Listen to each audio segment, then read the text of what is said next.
Greetings. Welcome to NEWSFU. Today's unfiltered, unbiased, community news in minutes. The time is 2100 hours and today's date is 24/08/2020. Our main sources today are Hacker News articles and comments. Today's main headlines.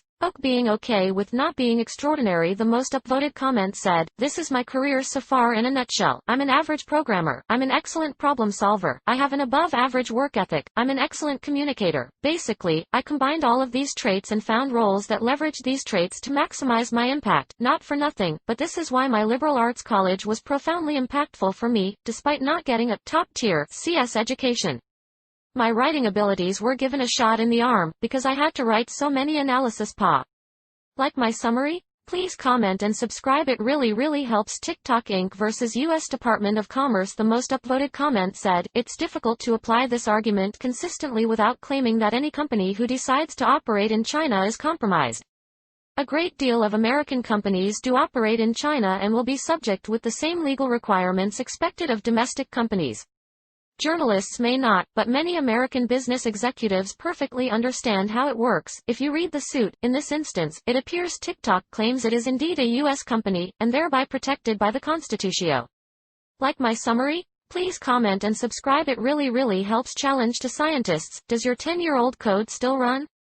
Summary, in that sense, the sunsetting of Python 2, for those who missed the 1980s, the original floppy disk was a flexible, flimsy disk inside a square sleeve with a hole in the center and a notch in the corner, and a couple of 100 kilobytes of storage. It promises environments that are reproducible down to the last bit, and transparent in terms of the version of the code from which they are built. Melanie Stephan, a neuroscientist at the University of Edinburgh, UK, used the challenge to assess the reproducibility of her computational models, written in SBML. Reviewers then vet the code to ensure it works. Other researchers who failed to complete the challenge blamed a lack of time, especially in light of the pandemic, in establishing that benchmark. She says, the challenge effectively encourages researchers to probe the limitations of code reproducibility over a period that is roughly equivalent in the software world to infinity. Document use comments, computational notebooks and README files to explain how your code works, and to define the expected parameters and the computational environment required. Having as much of that in there, and then having a broader description of how the analysis is structured, where the data come from, some metadata about the data and then about the code, is kind of key. After triple writing his data to ensure the bits were stable, the disks worked. It's a bit of a rabbit hole, he says. The challenge had 35 entrants.